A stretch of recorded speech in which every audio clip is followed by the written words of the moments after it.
ಕೃಷಿ ವಿಶ್ವವಿದ್ಯಾಲಯ ಧಾರವಾಡ, ಕೃಷಿ ಮಹಾವಿದ್ಯಾಲಯ ಹನುಮನಮಟ್ಟಿಯ ಅಂತಿಮ ವರ್ಷದ ವಿದ್ಯಾರ್ಥಿಗಳಾದ ನಾವು ಇಂದು ಜೋಳ ಮತ್ತು ಸೋಯಾಬೀನ್ ಬೀಜಗಳ ಬೀಜೋಪಚಾರದ ಕಾರ್ಯವಿಧಾನವನ್ನು ತಿಳಿಸಿಕೊಡಲಿದ್ದೇವೆ. ಬೀಜೋಪಚಾರವೆಂದರೆ ಬೀಜಗಳನ್ನು ಸಂಸ್ಕರಿಸುವುದು, ಬೀಜಗಳನ್ನು ರೋಗಗಳಿಂದ ಮತ್ತು ಕೀಟಗಳಿಂದ ರಕ್ಷಿಸುವುದು ಹಾಗೂ ಮೊಳಕೆಯೊಡುವಿಕೆಯನ್ನು ಸುಧಾರಿಸಲು ರಾಸಾಯನಿಕ, ಭೌತಿಕ ಮತ್ತು ಜೈವಿಕ ವಿಧಾನಗಳಿಂದ ಬೀಜಗಳನ್ನು ಉಪಕರಿಸಿ ನಂತರ ಅದನ್ನು ಬಿತ್ತನೆ ಮಾಡುವುದು.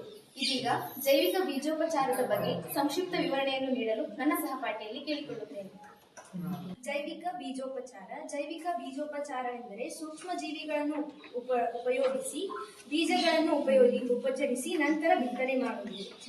ಜೈವಿಕ ಬೀಜೋಪಚಾರಣೆಯಿಂದ ಆಗುವ ಉಪಯೋಗಗಳೆಂದರೆ ರೋಗಗಳು ಮತ್ತು ಕೀಟಗಳಿಂದ ಬೀಜಗಳನ್ನು ಸಂರಕ್ಷಿಸಬಹುದು, ಇಳುವರಿಯನ್ನು ಹೆಚ್ಚಿಸಬಹುದು ಹಾಗೂ ಉಪಚರಿಸಿದ ಬೀಜಗಳನ್ನು ಬಿತ್ತನೆ ಮಾಡುವುದರಿಂದ ಮೊಳಕೆಯೊಡೆಯುವಿಕೆಯನ್ನು ಹೆಚ್ಚಿಸಬಹುದು ಹಾಗೂ ಸಸಿಗಳಿಗೆ ಬೇಕಾಗುವ ಪೋಷಕಾಂಶಗಳನ್ನು ಒದಗಿಸಬಹುದು. ನಂತರ ಆರಂಭಿಕ ಬೆಳವಣಿಗೆಗೆ ಬೇಕಾದ ಎಲ್ಲ ಪೋಷಕಾಂಶಗಳನ್ನು ನೀಡಬಹುದು. ಹಾಗೂ ಜೈವಿಕ ಬೀಜೋಪಚಾರಣೆಯಲ್ಲಿ ಇರುವ ಕೆಲವು ವಿಧಾನಗಳೆಂದರೆ ಜೈವಿಕ ಗೊಬ್ಬರಗಳು ರೈಸೋಬಿಯಂ ಮತ್ತು ಅಜಿಟೋಬ್ಯಾಕ್ಟರ್ ಅನ್ನು ದ್ವಿದಳ ಧಾನ್ಯಗಳಲ್ಲಿ ಬಳಸುತ್ತಾರೆ ಹಾಗೂ ಅಜೋಸ್ಪಿರಿಲಮ್ ಅನ್ನು ಏಕದಳ ಧಾನ್ಯಗಳಲ್ಲಿ ಬಳಸುತ್ತಾರೆ. ನಂತರ ಜೈವಿಕ ಶಿಲೀಂಧ್ರಗಳೆಂದರೆ ಟ್ರೈಕೋಡರ್ಮಾ ವಿರಿಡೆ. ಜೈವಿಕ ರೋಗನಾಶಕಗಳಿಗೆ ಉದಾಹರಣೆ ಎಂದರೆ ಸೂಡೋಮೋನಾಸ್ ಫ್ಲೋರೆಸೆನ್ಸ್. ನಂತರ ಜೈವಿಕ ಕೀಟನಾಶಕಕ್ಕೆ ಉದಾಹರಣೆ ಮೆಟರಾಜಿನ್. ಬೀಜೋಪಚಾರದ ಮುನ್ನೆಚ್ಚರಿಕೆ ಕ್ರಮಗಳು. ಮೊದಲನೇದಾಗಿ ಗುಣಮಟ್ಟದ ಬೀಜಗಳನ್ನು ಆಯ್ಕೆ ಮಾಡಿಕೊಳ್ಳಬೇಕು. ಅನುಮೋದಿತ ರಾಸಾಯನಿಕಗಳು ಹಾಗೂ ಜೈವಿಕಗಳನ್ನು ಉಪಯೋಗಿಸಬೇಕು. ರಾಸಾಯನಿಕಗಳು ಏಕದಳ ಧಾನ್ಯಗಳಿಗೆ ಅಜೋಸ್ಪಿರಿಲಮ್, ದ್ವಿದಳ ಧಾನ್ಯಗಳಿಗೆ ರೈಸೋಬಿಯಂ ಅಥವಾ ಸುಡೋಮೋನಾಸ್ ಅನ್ನು ಉಪಯೋಗಿಸಬೇಕು. ಸರಿಯಾದ ಕ್ರಮದಲ್ಲಿ ಬೀಜೋಪಚಾರ ಕ್ರಮಗಳನ್ನು ಅಳವಡಿಸಿಕೊಳ್ಳಬೇಕು. ಮೊದಲನೇದಾಗಿ ಬೀಜೋಪಚಾರವನ್ನು ಸೂಕ್ತವಾದ ಬೀಜಗಳನ್ನು ಆರಿಸಿ ಅದಕ್ಕೆ ರಾಸಾಯನಿಕಗಳನ್ನು ಬಳಸಬೇಕು. ಬೀಜೋಪಚಾರದ ಬೀಜಗಳನ್ನು ಸರಿಯಾದ ಕ್ರಮದಲ್ಲಿ ನೆರಳಿನಲ್ಲಿ ಒಣಗಿಸಬೇಕು.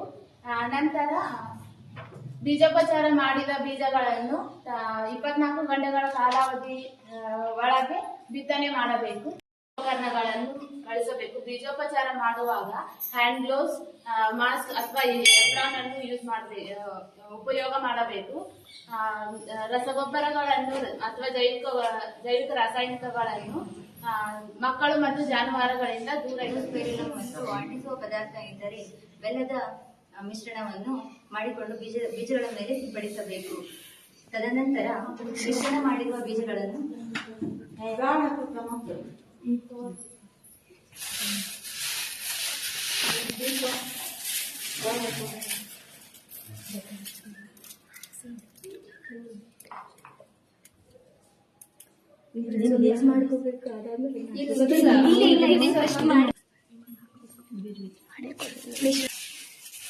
ಇದನ್ನು ಚೆನ್ನಾಗಿ ಮಿಶ್ರಣ ಮಾಡಿಕೊಳ್ಳಬೇಕು. ನಂತರ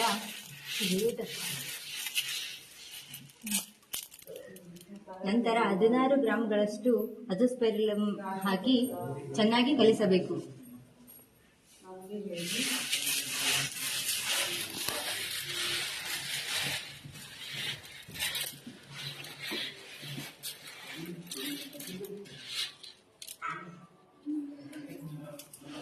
ಅದಾದ ಮೇಲೆ ಮಿಶ್ರಣ ಮಾಡಿರುವ ಬೀಜವನ್ನು 30 ನಿಮಿಷಗಳ ಕಾಲ ನೆರಳಿನಲ್ಲಿ ಒಣಗಿಸಬೇಕು.